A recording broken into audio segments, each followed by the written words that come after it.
Hey guys, James and Brendan again here from Aussie Traveller. We're just underneath our wraparound awning. Now, Brendo, talk me through the range here, mate. What do you got here? Yeah, this is the biggest awning we have in the range. As you mentioned, it wraps right around the back of the car there, mate. Extremely heavy duty for the Australian conditions. 280 GSM polycotton ripstop canvas.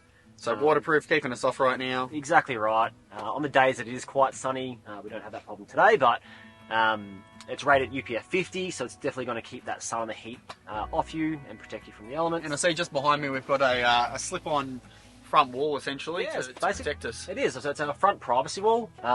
It's just connected by a sail track at the front there, so you can remove that, but that's actually fully included in the awning as well, so that comes with it. So if it's hot and sunny, you can keep the sun off you.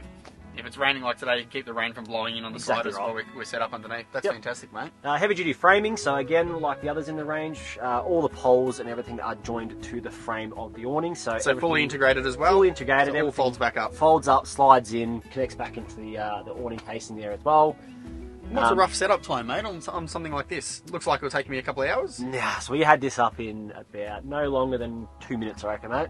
2 minutes, Hardest part of doing this is putting the guy ropes. So just literally folds out, swings out. Wraps out, legs, unclip, spread them down. So great for when you're travelling, mate. You can just set up quickly, get a couple of chairs underneath, have a bite to eat, fold it back up and keep on moving. Exactly right. Mate, that's fantastic.